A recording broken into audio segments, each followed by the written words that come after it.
became a part of me. And then so after that, that's when I really started to study like the history of hip hop. And I saw how powerful it was. I saw how it could connect with people, especially the people that I wanted to reach, which is, people that are looked over or oppressed, or, you know what I'm saying? Like, who don't have a voice, who are misunderstood. And I felt like, okay, this is something that speaks to them. And, I saw it as more than just music, you know what I mean? It was really a life-changing force. And you know how sometimes you look at movies and documentaries and you're like, man, I wish I was around back then. Like, I wish I was there when that started.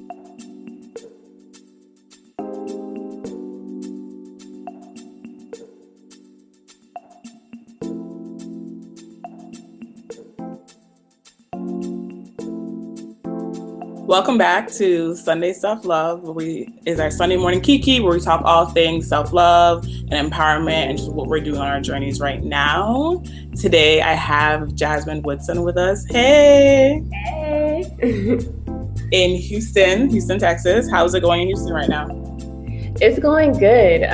We recently had the Hurricane Harvey and everything, but everybody is coming together. Everybody's helping each other out. It's like pretty much back to normal. So. Okay. Yay! So you are the founder of Diva Demeanor. Can you share with us a little bit about that? So what y'all do and just your mission and why you do it? Yes, so Diva Demeanor, I'm super excited about it because honestly, it's been something that's been in my heart for a long time. I'm sorry. And so basically what it is, we educate, enlist, and empower women in the hip hop culture. And just what that means is, when you look at hip hop music, when you look at, let's say, World Star Hip Hop, whenever you see a woman on there, she's usually just, they're showcasing her body. She's just like a side chick. She's standing next to the guy. She doesn't really have her own voice or anything like that. And so it's really showing girls that you're more than just a pretty face. You have this unique power to stand right alongside the guys and really change the world, and I created it because there are a lot of female hip hop artists out there, super talented. They're not using their body, just to sell records. And they don't really get the exposure they deserve. And not because I want them to be super famous and all that, get all these awards, but it's because I know it's some women out there, some girls out there that need to see their face and need to hear their voice. And so Diva Demeanor really pushes that. And also what we do, we like to go into places where most people won't go. Like, we want to go into the women's prisons. We want to go into the juvenile detention centers. We want to go into the schools, and really reach these girls and show them, okay, look at all of us. We look like you, we talk like you, all that, but we're not just using our bodies to make it. And so that's really what Diva Demeanor is all about. Here, what we've been doing is called Diva Sessions. And so every Tuesday, we all get together, have drinks, maybe get a bite to eat, and we just detox from our week. And also we help each other with whatever our goals are. So we take our large goal, like this is what I want to accomplish in my life, and break it down into small steps. And so each week it's like, all right, so this is what you said you're going to do. Did you get that done? And so it's like we're holding each other accountable, and we've been accomplishing a whole lot just within our small group. That's so beautiful. I love to hear that. I feel like there's so much healing that comes from when we just get together in these small numbers with each other. Yeah. But I would love to hear more about you specifically. I'm curious, like, when did you fall in love with hip hop? How did that come into your life? How has it impacted your life? Okay, so of course when I was younger, I would listen to just all kinds of music. And rap was like one of the main things, but I wasn't really studying it. I didn't know the history of it. I just listened to whatever was on the radio, and it really wasn't until I got to college and I was introduced to Christian hip hop, and I was like, oh, whoa, this is something I had no idea existed. And it really did change my life because it was explaining, what your life can look like, biblically, what your life can look like, and also, just being on mission and changing the world and stuff. And it was putting it with hip hop. So it was like in a language that I understood. I got it. And it was so like gritty. And so, you know what I'm saying? It was just the style that I really, really latched onto. And for like a couple years, that's like all I listened to, and then when I met a lot of the artists and we, worked together in Houston or in different places, with outreach and stuff like that, I really became like engulfed in it, you know what I mean? And it became a part of me. And then so after that, that's when I really started to study like the history of hip hop. And I saw how powerful it was. I saw how it could connect with people, especially the people that I wanted to reach, which is, people that are looked over or oppressed, or, you know what I'm saying? Like who don't have a voice, who are misunderstood. And I felt like, okay, this is something that speaks to them. And, I saw it as more than just music, you know what I mean? It was really a life-changing force.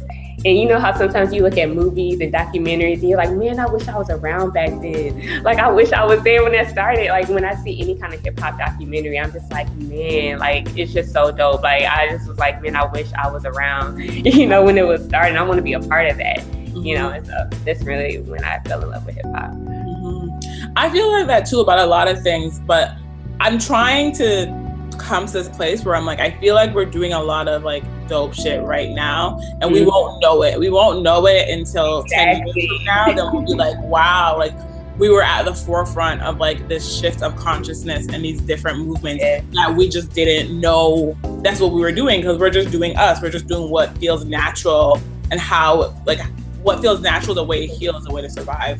Mm-hmm. I definitely feel like, because I think about that too. I'm like, ooh, like what would it be like to sit in the room with certain people? But right now in life, I'm like, I kind of feel like I'm sitting in the room with these people, but I won't know it until later on, kind of thing. Mm-hmm. So I'm curious, what has been your self-love journey? So where do you feel like your turning point in your self-love journey has been? What was it like before, and then what impacted you, and then how have you shifted? Well, I mean, my whole life, I was always the good girl. I followed all the rules. Like, I was that girl that like, I never got in trouble, anything like that. And I knew how to, it wasn't that I was a bad person on the inside, but it's like, I knew how to play the game. I knew how to have this image of perfection. You know what I mean? Like, I knew how to project that to everybody. And that since that's who I was from like a little girl, it just became a part of me. It was just who I was. I just had that mask on, you can't tell people this, you can't be too edgy, you can't do any of that, And it got to a point where I was just like, you know what?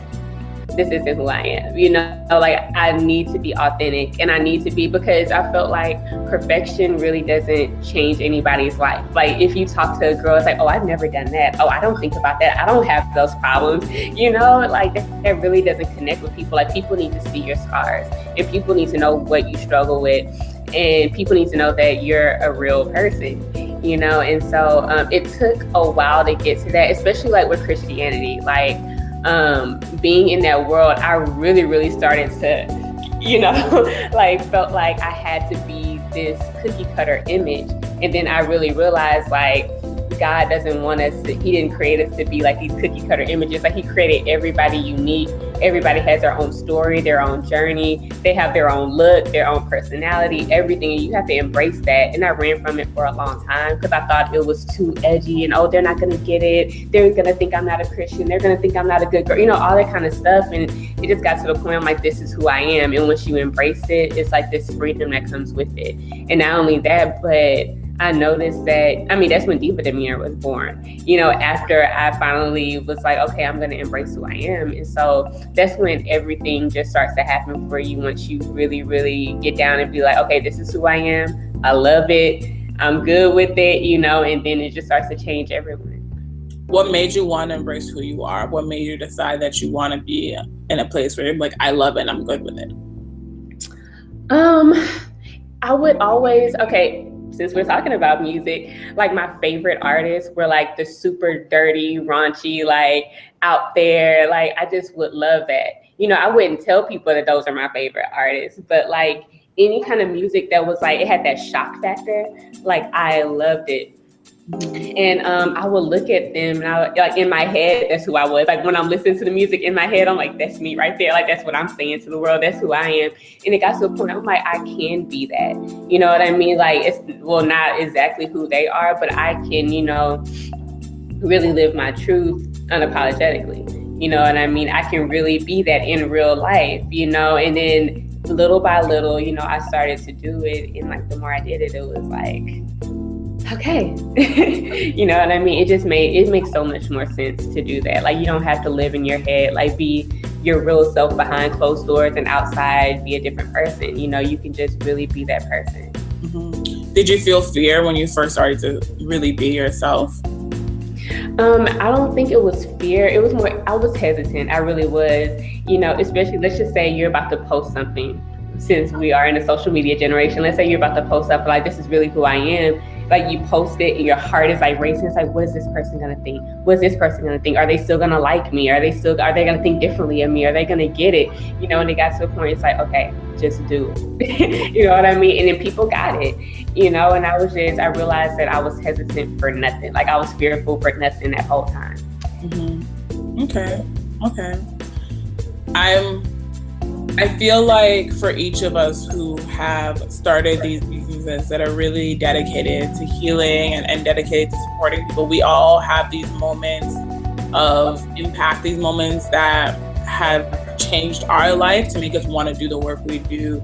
And I'm curious from you, what do you feel like really impacted you? Like, this is the work that I want to do, and I'm committed to doing this work because of how it saved my life or how it's helped me to survive.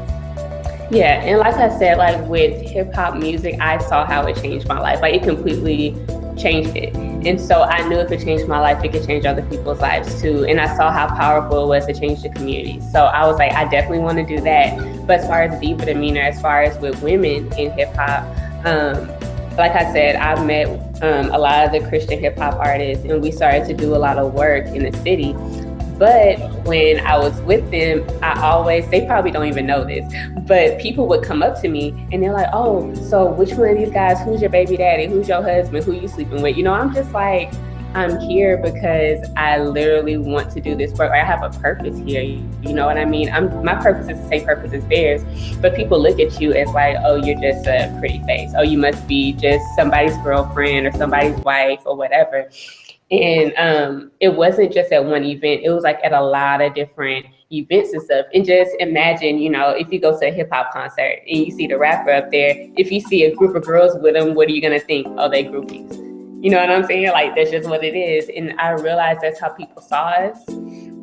And I was like, man, I really don't like that, you know, and it became a point. I was like, I have to prove a point. I have to prove to them that women are so much more than that. We can be like the backbone of your whole business, of your whole outreach. You know what I'm saying? We can really do this. We can be that missing link, you know? And so I really want to see more women out there, you know, doing the work, out, mentoring girls out there side by side with the guys, and really not just being their girlfriend or just being a girl that they're interested in, just a pretty face just on stage with them, you know, but really, really have a purpose there. And so that became like my main point. And then Diva Demeanor, of course, came to fruition. Okay, thank you. So if you could have the soundtrack of your life, what would be 3 songs that was on it and why? Okay, so these aren't like my favorite songs, but as far as like some defining moments, I would say the first one, Kehlani, Deserve Better. That song actually came at a really, really large part of my life where it was kind of like what we were talking about with the self-love. You know, I finally was like, okay, now I know all the wrong that was done to me. I love this girl that I am now. And you know what? I'm making a point. I deserve better. You know what I mean? And so that was more of like a relationship thing. I mean, I did go through a divorce, and after that, it was a horrible relationship. You know, I made like horrible decisions, and that's when I really decided. I was like, I had to really see it for what it was. Like, okay, I really deserve a whole lot better than all this, you know, about, you know, being treated like this. And I had to actually come to grips with, okay, I really love who I am. I love like who I turned into. I love where I'm going. I love this vision that God has for me. And so let me just, you know, love that, embrace that, and go for better. And so that's the first song. The next song, it's a Christian hip hop song. It's Reconcile, Light Up the World. It's an old song, but I remember at that point, like, that was a soundtrack for my life. Like every day I would wake up, because I mean, the song is just really talking about just being who you are and going out into the world and just being a light everywhere, you know? And the song is like the perfect mix of ignorant and worship. Like it's like me all the way. It's like, it's like super gritty, super hard, but at the same time, it's smooth and it's heartfelt, you know what I mean? And so that's really, that kind of, that's why I love hip hop so much. I'm like, it really describes me. Like it's like the perfect mix of both, you know what I'm saying? And so that's the second one. And the last song, Snow the Product, Starry Eyed.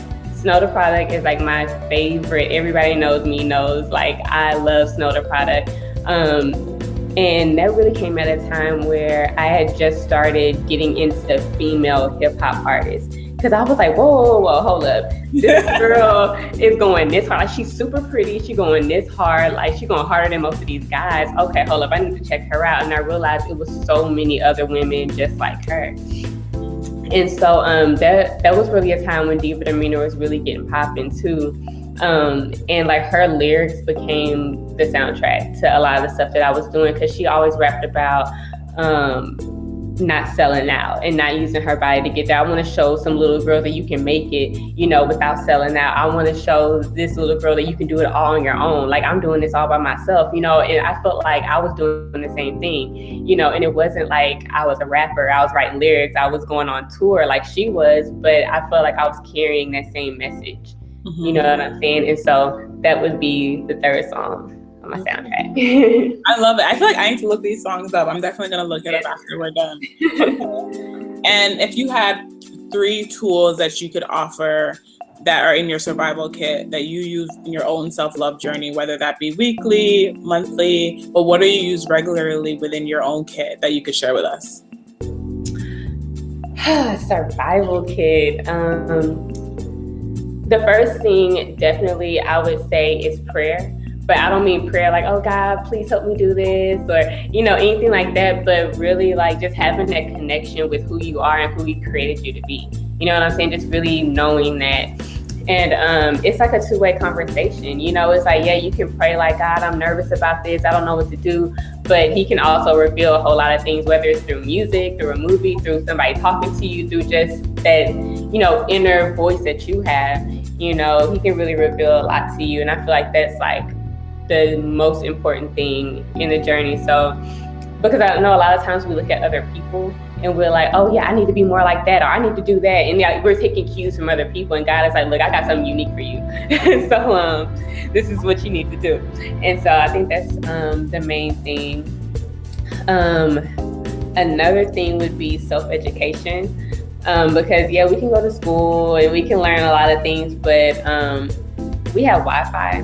I mean, we have internet. We can like look up virtually anything. We can do our own research on the stuff that really matters to us. Like with me, like all the hip hop documentaries, I'm always trying to watch those. Anything about women, like, you know, the revolution, just anything, like even the civil rights movement, all that kind of stuff. It's like I'm learning on my own, you know, and I'm really doing the research on my own. And especially like with women in hip hop, all that. And so I feel like whatever it is that you really, really love, you really should just dive into that. And it helps you, I mean, it does help in your self-love journey, I believe, you know, just to really have something that you're really, really passionate about. That helps a whole lot. And the last thing I would say, it would have to be good company.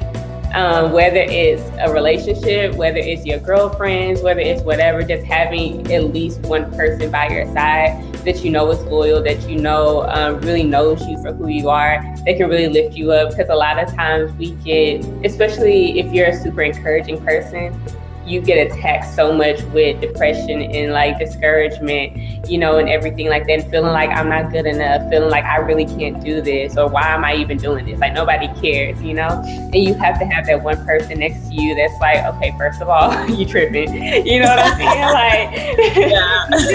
And like they can remind you who you are, even when you don't get it, even when you don't see it or you don't feel it. Just having good people around you, at least one good person around you that can really lift you up when you're down. I love it. Thank you. I feel like every tool you said, I'm like, yeah, definitely. I can see how that's impacted and helped to change my life. So thank you so much for sharing. Thank you for really being vulnerable and taking us on your journey with you. I'm so excited for this. And I feel like send me all your links because I definitely want to share with folks like what Diva Demeanor is doing. And right now, things are really focused in Houston, but you do have links online for folks to find people in other places if they want to be a part of the community, correct?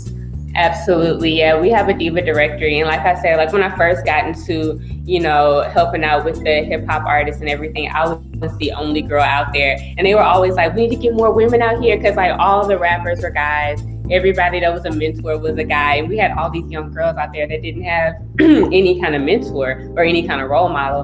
And so I was like, man, we need more women. And so I created the diva directory, and it's listed by different categories. So whether it's the sex industry, whether it's the homeless, whether it's, self-care, whatever you really, really care about, whatever you're passionate about, there's an organization out there that's out in the community doing something. So you can come alongside them and help out, use your talents there, or you can donate, you can raise awareness, all that. So that's on the website as well. Okay, perfect. So I'll link all your contact information below so folks can find you. Thank you so much for talking with me. This has been a blast. Okay, take care. All right.